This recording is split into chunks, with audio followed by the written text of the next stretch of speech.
Hello and welcome back to my channel. I am Brooke and this is Archie. Yeah, he's really tired.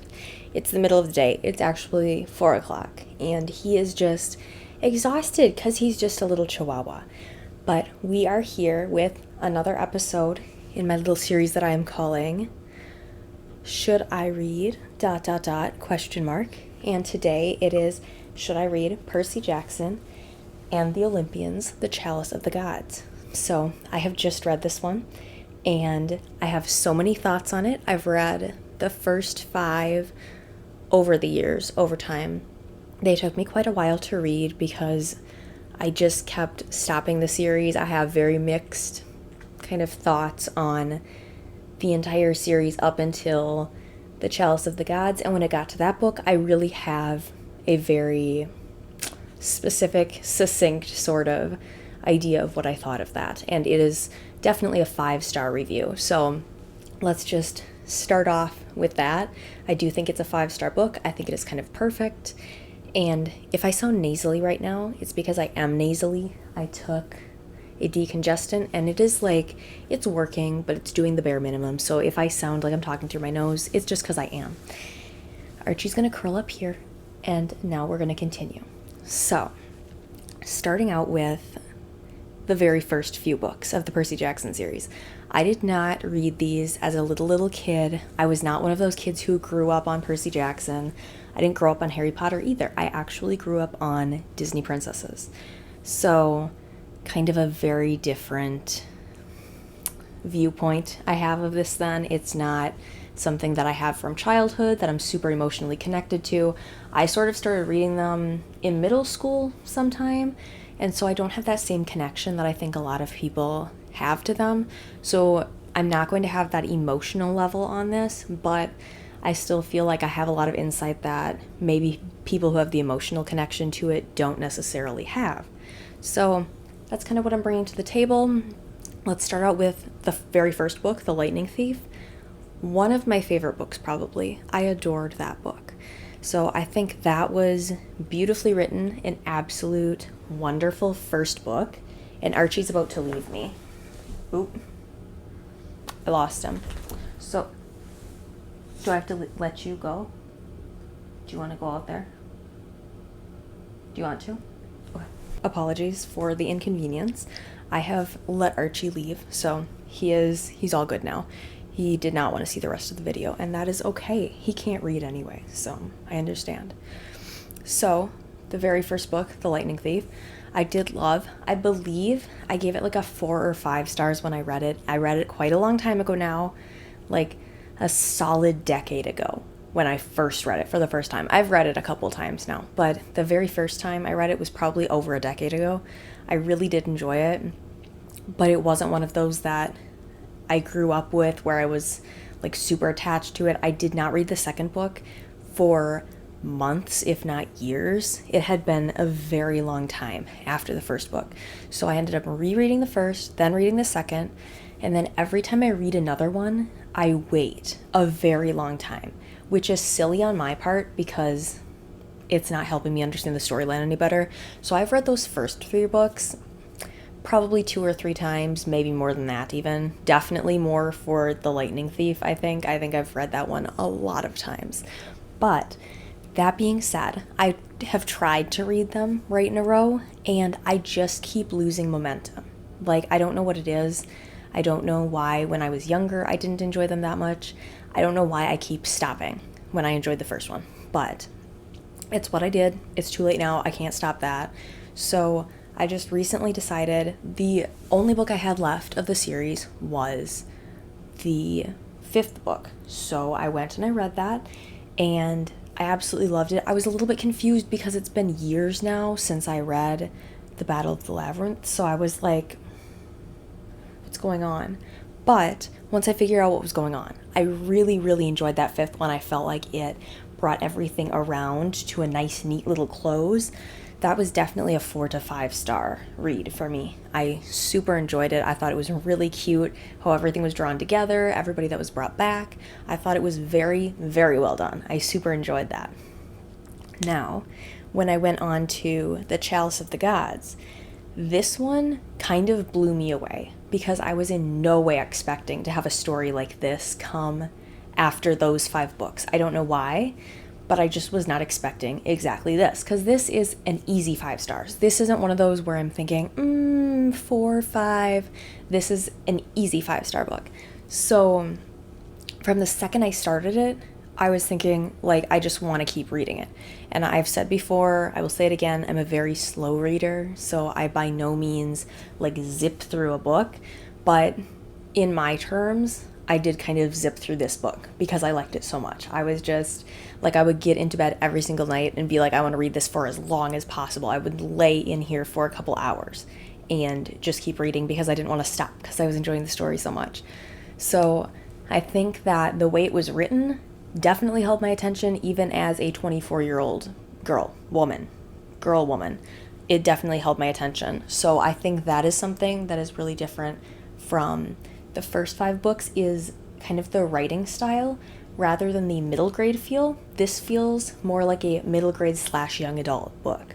It's not quite young adult. It's definitely not written super mature. Like if you've read Harry Potter, for example, when you go from the Philosopher's Stone all the way to the Deathly Hallows, it is a super different style of writing. It is definitely much more mature as it's aging with Harry himself and the other main characters. If you look at this one in Percy Jackson, it's definitely not doing that. It still stays as very much a kid's series. It is not super serious. It is not like frightening or anything, but the writing style definitely shifts a little bit, so you can tell Percy is older just because the way he thinks. He's still very much a kid, but he's a little bit more mature kid, which I think is really nice. It makes it a lot easier to read now that I'm a little bit older. I really enjoy it. And so I think the writing for this one absolutely drew me in. There were also so many funny little quips in this one that were the kind of humor that get to me. Like, I have a sense of humor that I don't know really how I would describe it, but stuff that is meant to be funny is not always funny to me. It's sometimes the stupid little things that are kind of, not necessarily here's a joke now, but like something that's just goofy. I will think that that's like the funniest thing I've ever read. So there's one line in the story, I actually have it here. Let me just read it to you because you're going to love it, I think. Let's see. So, and I quote, "While I was hunched over, praying to the god of not vomiting, something floated by my foot. At first I thought it was just a ripped grocery bag, just a shred of milky translucent plastic. Then I noticed the honeycomb pattern on the membrane, like scales, like the shed skin of a snake. That was super helpful for my nausea." So it's passages like that I think he did really well, rather than just having the funny one-liners like he does in a lot of his books. I think that there were more like entire paragraphs that I was just like, that, I don't know, I just find it really funny. Not like laughing out loud funny, but like I'm sitting there kind of smiling to myself because I'm enjoying all of it. And there were a lot of little points like that really made the book worth reading for me. Now, also, something else I think that was done really right in this story was that Percy, Annabeth, and Grover were a team in this, very much. So that is how it was started out at the beginning of the series, was the 3 of them were a team. And now this is really going full circle. I thought that The Last Olympian went full circle, but this was actually full circle. It was like full circle, totally all the way around. Before it went like this to about here, and now it went like boop, so now it went full circle, which I think is really great.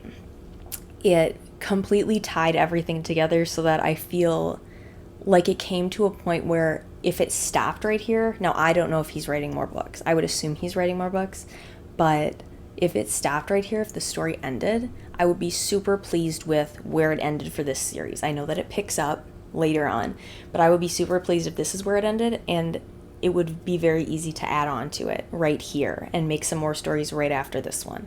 So I really like that. I really like that those 3 were just together instead of adding in other characters that are a little questionable as to whether they're actually fun characters. There are quite a few characters in this series that I did not really like when I was younger, and I still don't like now. The D'Angelos, I don't know what it is about them. When I read them when I was younger, I was like, eh. And when I read them when I was older, I was like, eh. And when I read about Talia when I was younger, and now when I'm older, I'm like, eh. So not having those characters like that in there, just having it go back to Percy, Annabeth Grover, the three that I really love, who are fortunately written in a way that I really like.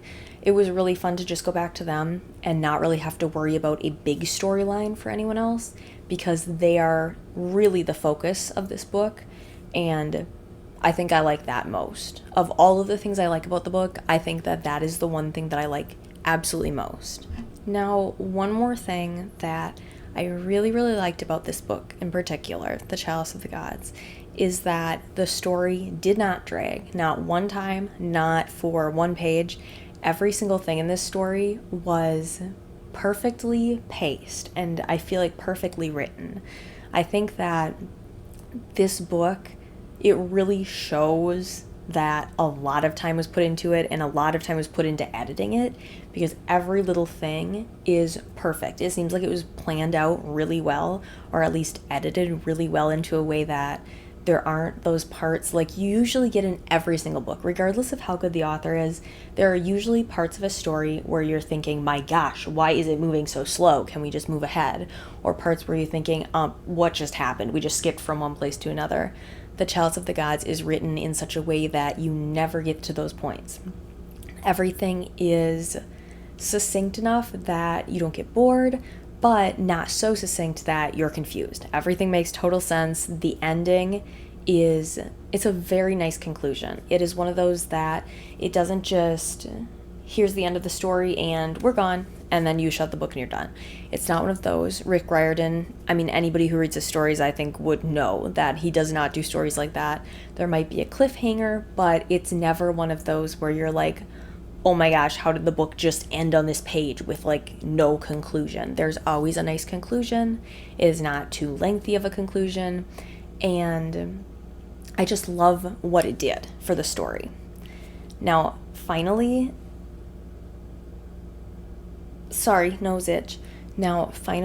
the thing that I loved most about this book, above everything else, there are so many things about The Chalice of the Gods that I think was done very well, that makes it what I would consider almost a perfect book.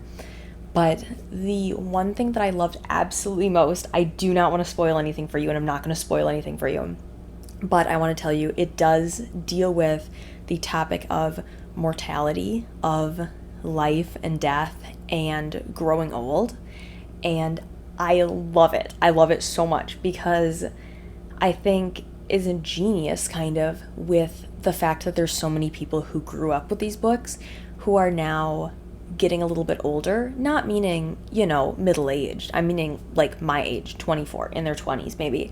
And I think it's really scary for a lot of people to grow up, no matter what age you are. Growing up, I think, can be very scary. And this idea being put into a story like this, and the idea of embracing getting older, not just embracing getting older as in you're 15 and then you get to 25 so that you can, be older and be mature and be hotter and whatever, because people are like, oh, thinking about, oh, if I'm going to peak at 25, I don't want to stay 15, I want to get to 25, that kind of thing. Not that idea, but the idea of no matter how old you get as you are getting older, that you're embracing that entire journey. I think that is beautiful, because who isn't a little concerned about their own mortality? Let's be honest, everybody is a little bit concerned, un poco. So I love that that was put in there. I think that adds another layer of kind of thoughtfulness and depth to a story that could have been just a silly, goofy, fun story, but that really adds that extra little oomph of really a lot of thought was put into this, of, it could really have a good impact on someone who reads it. It could make somebody feel better about growing older. It could make somebody, feel better about, not being the same age forever, not being a kid forever. because that is scary, not being a kid. I know from experience when you suddenly are not a kid anymore and you're like, what on earth am I supposed to do with this? I think that for a kids book or a kids series to tackle that topic in such a graceful way is something very beautiful that deserves 5 stars. So I hope I didn't spoil too much for you. I do not think I spoiled anything. I was trying really hard not to. You don't know at what point the story takes that turn. So, do with that what you will. But I really think that you're going to like this story if you haven't read it yet. I would say that reading the 6th book in this series made everything I didn't like in 1 through 5 worth it. As it was just so good. It made me feel so much. I was tearing up. I was sitting in bed and I'm going like this. Like, don't anybody look at me. It really got to me in a very good way. And see, now I'm going to tear up thinking about it because it was really nice. But yeah, thank you, Rick Riordan. I have to go cry for a while now because it was really very sweet. I read a review of it that before I ever read the story, I read a review that said it was like fun and exciting and also a tearjerker, and I was like, yeah, right. No, yeah, right. It actually is.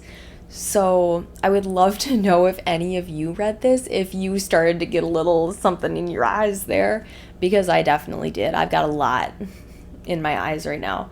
So very sweet story. I think I have to wrap up this video because I'm probably actually going to cry now. So very nice story. 5 out of 5 stars. Thank you.